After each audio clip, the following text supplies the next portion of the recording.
Hi friends. சின்ன மருமகள் சீரியல்ல ஈஸ்வரியோட கழுத்த பிடிச்சி வெளியே தள்ளலாம் நல்லா இருக்குன்னு சொல்லிட்டு யாரெல்லாம் நினைக்கிறீங்களோ அந்த வீடியோக்கு ஒரு லைக் போட்டுருங்க. இங்க அப்பத்தா பார்த்தீங்கன்னா, நிச்சயதார்த்த தட்ட தூக்கி எறிஞ்சிட்டு போயிர்றாங்க. அங்க இருக்கிறவங்களும் பார்த்தீங்கன்னா, நிச்சயதார்த்தம் நடக்காது அப்படின்னு சொல்லிட்டு வீட்டுக்கு வந்துர்றாங்க.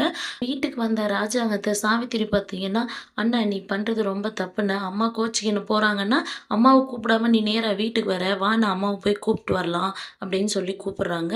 மோகனாவும் பார்த்தீங்கன்னா, "ஆமா, ஆமாங்க சாவித்திரி சொல்றது தான் கரெக்ட்டு. வாங்க அத்தைய போய் கூப்பிட்டு வந்துரலாம்" அப்படின்னு சொல்லிட்டு போறாங்க. தமிழ்ச்செல்வி வீட்டுக்கு நேரா போயிட்டு தமிழ்ச்செல்வி, தமிழ்ச்செல்வின்னு சொல்லி கூப்பிடுறாங்க. தமிழ்ச்செல்வி பார்த்தீங்கன்னா, "அம்மாச்சி யார் வந்திருக்கா பாரு" அப்படின்னு சொல்லி கூப்பிட்டு வராங்க. அவங்களும் பார்த்தீங்கன்னா, "வீட்ல நான் ஒரு பெரிய மனுஷி இருக்கேன்னு சொல்லிட்டு, என் பேச்ச கேட்காம எல்லாம் உங்க இஷ்டத்துக்கு ஆடுனீங்கல்ல, இங்க எதுக்கு வந்திருக்கீங்க? கிளம்புங்க முன்ன" அப்படின்னு சொல்லிட்டு வீட்டுக்குள்ள போயிர்றாங்க. அசிங்கப்பட்டு பார்த்தீங்கன்னா, ராஜாங்கமும் வீட்டுக்கு வந்துர்றாங்க. வீட்டுக்கு வந்த ராஜாங்கத்த ஐஸ்வர்யாவோட அப்பா பார்த்தீங்கன்னா, "என்ன சம்மந்தி, சேதுவும் ஐஸ்வர்யாவும் தானே விரும்புறாங்க. நிச்சயதார்த்தம் நின்டா என்ன? அவங்க 2 பேருக்கும் நம்ம ஒரு 3 நாள் கழிச்சு கல்யாணம் பண்ணி வச்சிரலாம்" அப்படின்னு சொல்றாங்க. ஈஸ்வரியும் பார்த்தீங்கன்னா, "ஆமாண்ணா நீங்க சொல்றது தான் கரெக்ட்டு. அவங்களுக்கு கல்யாணம் பண்ணி வச்சிரலாம்" அப்படின்னு சொல்றாங்க.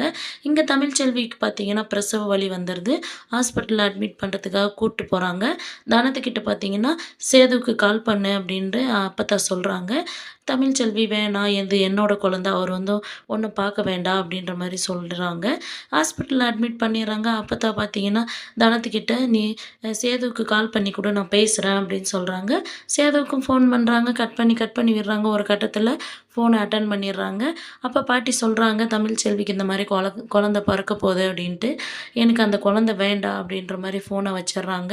கொஞ்ச நேரத்திலேயே தமிழ்ச்செல்வி மேல எந்த தப்பும் இல்ல. எல்லாத்துக்கும் ஈஸ்வரி தான் காரணம்ன்றது சேதுவுக்கு தெரிய வருது.